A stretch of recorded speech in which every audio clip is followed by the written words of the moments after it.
नेताजी की स्मृति में जो मूर्ति का अनावरण हुआ है, मैं तहे दिल से विद्यालय के प्रधानाचार्य जी को और पूरी ही कमेटी को तहे दिल से धन्यवाद और बधाई देता हूं कि आपने विधानसभा के अंदर जो पहली मूर्ति का अनावरण करके आने वाले समय में एक उदाहरण तय किया है, उसके लिए मैं विद्यालय के समस्त कर्मचारी और अध्यापक और प्रधानाचार्य जी को बधाई देता हूं।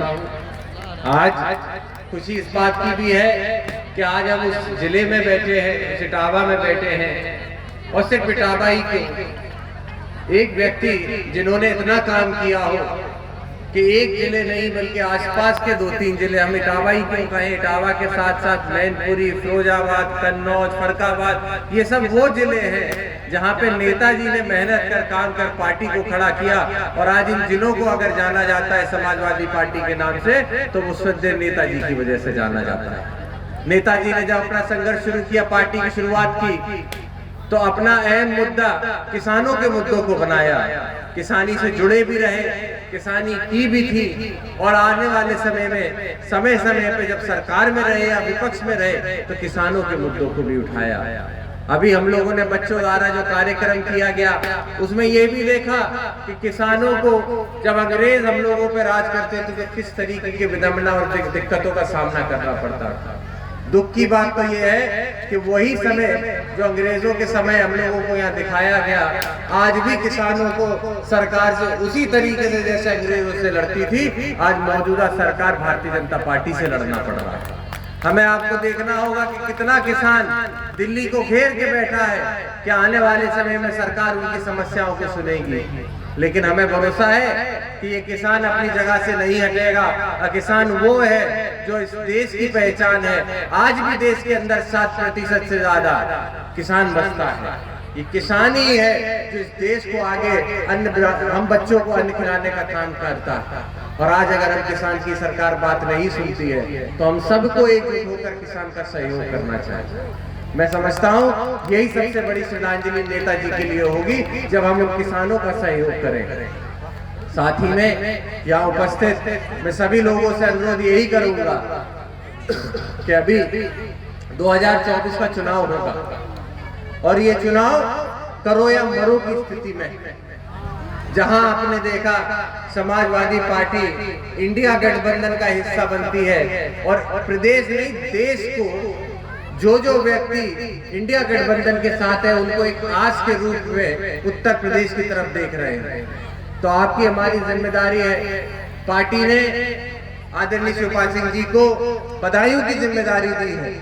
हमसे लगातार लोग मिल रहे हैं, शुभचिंतक हैं नेताजी के, तो वो बार बार कहते हैं कि साहब बधाइयों में कब जाना है, कैसे काम करना है। हमें सम्मान करता हूँ आपकी इन बातों का, आपकी, लेकिन मैं ये कहना चाहता हूँ कि चुनाव हमारा मैनपुरी में भी होगा।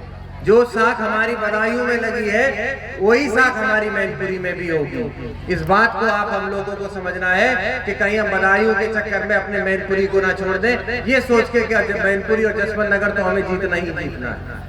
चुनाव जो नेताजी के समय पे उपचुनाव हुआ था, नेताजी के जाने के बाद, तब परिस्थिति दूसरी थी, वो चुनाव था। ये आम चुनाव होगा, इसमें जो वोटर की धारणा है वो बदल चुकी होगी। हमें सबको एकजुट लेके चलना है। नेताजी का जो व्यक्तित्व रहा है, जो काम रहा है, इससे कोई अछूता नहीं रहा है, ये हम आप सब भली बातें जानते हैं। लेकिन भारतीय जनता पार्टी जिस तरीके से जनता को भ्रमित करती है, मेरा आप सबसे ये आग्रह होगा कि अगर हम लोग आने वाले समय में बदायूं के चुनाव की बात करें, उससे पहले हम अपने घर को, अपने जसवंत नगर को, अपने मैनपुरी को मजबूत कर ले, इतना कि इस मैनपुरी से ही संदेश चला जाए कि आने वाला समाजवादियों का होना चाहिए। मेरा आप सबसे अनुरोध होगा कि 2024 की लड़ाई में आप सब अपना सहयोग समाजवादी पार्टी को दें। यहाँ बैठे वो नेता है, वो चेहरे हैं जो अपने गांव में अगर मेहनत कर ले, अपने गांव में 4 दिन भी घूम लेंगे, तो मैं समझता हूँ यहाँ पे 1.5 लाख 2 लाख का फर्क का अंतर हम लोग मेहनत करके ला सकते हैं। तो आप सबसे मेरा अनुरोध होगा कि एकजुट होकर हम लोग समाजवादी पार्टी को मजबूत करें।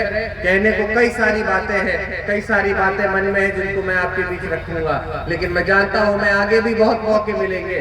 आज हमारे मुख्य अतिथि जी को लखनऊ जाना है, तो मैं अपनी वाणी को यही विराम देता हूं और आप सबसे यही अनुरोध करता हूं कि अपनी निष्ठा, अपना प्रयास, अपनी आस्था जो आपने समाजवादी पार्टी में हमेशा बनाई रखी है, इसी आस्था को अपनी बनाए रखें और आने वाले समय में भारी मतों से आदरणीय डिंपल यादव जी को 2024 के चुनाव में हम लोग भारी वजह से विजय बनाकर मैनपुरी से जिताने का काम करें।